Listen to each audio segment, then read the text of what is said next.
Hello, everyone. Gordon Causey, once again. Coming on, this is now Canada Day, July 1st of 2023. And I'm here with Candy the Wonder Pup, as always. And I'm sporting something different. But first, before I get on with things, let me give Candy her TREAT, her treat. So sit, shake paw, lay down, speak. There we go. And that's to buy me peace. Oh my gosh, I have a viewer. I have someone watching. Unbelievable. If you want to say hi, chat is on. I normally don't wear this. It was given to me by a friend, a neighbor actually, who shares my political views. But I normally don't wear it simply because I don't want the grief. Although I did wear it once for effect, but I won't go into that. I wanted to talk about something else tonight because as regular viewers, all three of you will know, I'm more or less, let's face it, there are unacceptable views, to use a Trudeauism, that only about 10, I would guess somewhere around 10 to 15% of the population hold unacceptable views, which sounds very fascist to tell someone that their views are unacceptable. We will not accept your views. They are not acceptable in this Reich that we are creating. And one unacceptable view is to refuse or to be skeptical or to question the COVID vaccines. That's an unacceptable view. The acceptable view is that the COVID vaccines are incredibly effective and very safe. That's the only acceptable view. If you have any questions about it, that is an unacceptable view. Likewise, gender. We're told by the powers that be that gender now is a societal construct and that it's an individual who determines how they identify. And you can choose to identify with the gender you were born with or not. It's your choice. That's the acceptable view. If you say no height, eye color, blood type, gender, it is what it is. It's objective reality. It's not based on subjective feelings.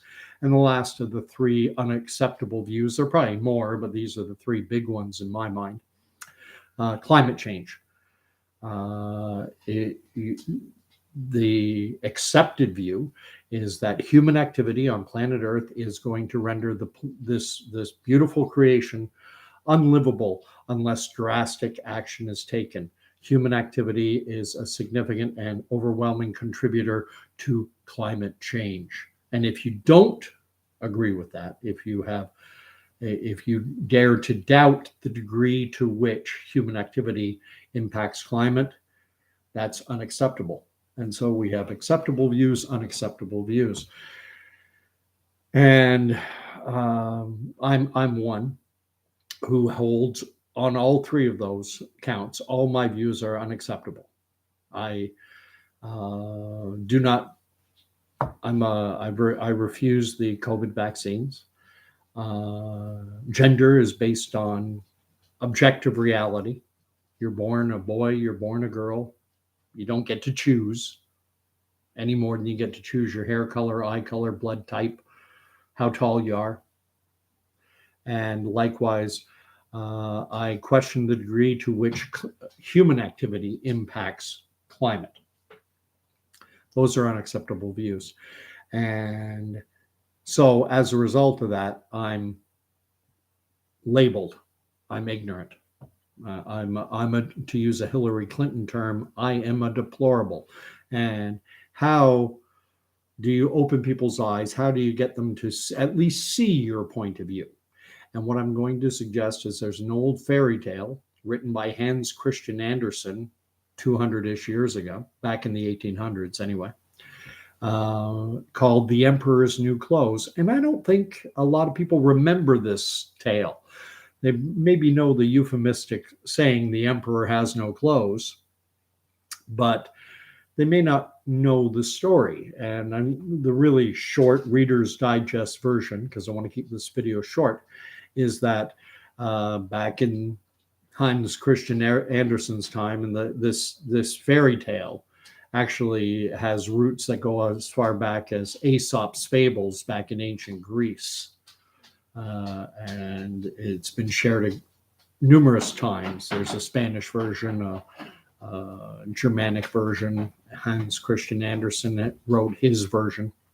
But basically what happens is there's an emperor, he has his court, his advisors, and a couple of con artists come in, and they offer to make the emperor a new wardrobe out of an exquisite new fabric that has magical powers. And the power that this new fabric has is that anyone who cannot see it is deemed unfit to hold the position that they hold.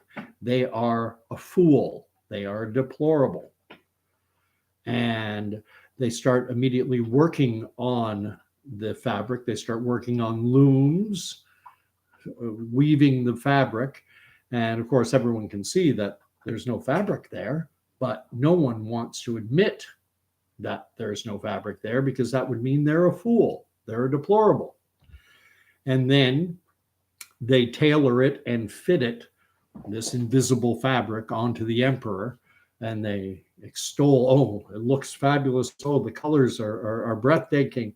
And the emperor, not wanting to be labeled a fool, acknowledges, oh, yes, you're right. Oh, it's incredible. And then his advisors are brought in, and they too, having been told the story that if you can't see this fabric, you're a deplorable fool, they all, wow, incredible. And then the emperor goes on parade. He starts marching through the realm, I guess, through the main street. And the crowds are all cheering because no one wants to be thought of as a fool, as a deplorable, until finally a young boy who's neither a fool nor deplorable just states simple reality and goes, the emperor has no clothes. The emperor is naked. And in Hans Christian Andersen's telling, the emperor continues on with the facade. He continues pretending. He continues to be deluded.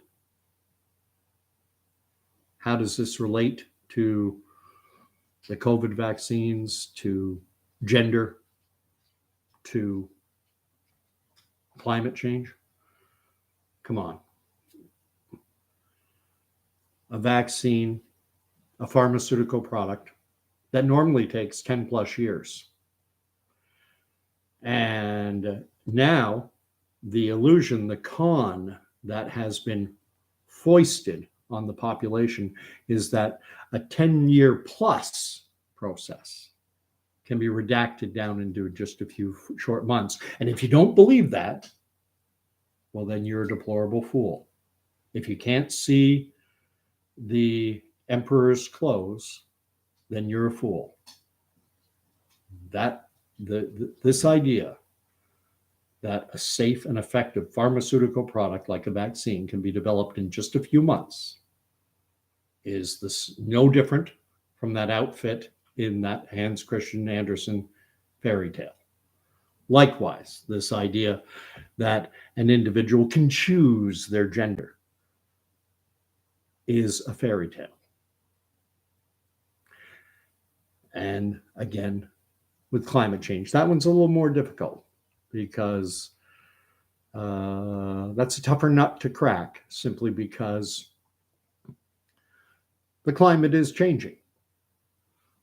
The degree to which human activity is driving that change is open for debate. The models, the computer simulated models that they use to prove climate change are incredibly faulty. And evidence of that is the fact that every prediction they ever make never comes true. So How can if you haven't got a tool, if you can't measure something, how can you determine? And you can't. You're guessing. In terms of the climate change debate, everyone wants cleaner air, water, soil. We want a clean ecology. We want a healthy ecological environment. But the degree to which it's changing the global climate is very much open for debate. So to wrap it up, all I'm suggesting is that if you're talking to someone and the way this has been foisted, this has been a psychological operation from the get-go. And propaganda has been over the top, but propaganda always is. And if you're hoping to open people's eyes, this might be a way to do it. Remind them of that old fairy tale. And they may not know. They may not know it. They may have just a fuzzy conception of it. But it speaks very much to the times in which we are living. There is fiction being foisted on people, and deep down there's a voice inside them, like that child on the parade route with the naked emperor walking down the street, and everyone talking about what a beautiful wardrobe he's wearing. There's an inner child in a lot of people out there that's saying, well, he's naked. You can't develop a safe and effective pharmaceutical product in just a few months. But I'm going to go along because I don't want to be thought of as a deplorable. I don't want to be thought of as ignorant. And, sorry for wearing this a little bit. I did it for shock value. I'm sorry and I'm not sorry. I just don't like doing things simply for shock value. The one time I wore this, I was picking someone up in Kingston, Ontario, in the university area. And I don't like Donald Trump. I don't like the man's personality. I like some of the things he did. I like the fact that he canceled the Trans-Pacific trade deal. I like the fact that he withdrew troops from Syria. In terms of the economy, there's no questioning the fact that the American economy and Canada's by extension, that it was roaring. Up until COVID came along and cut the legs out. I do question the manner in which he went about it. I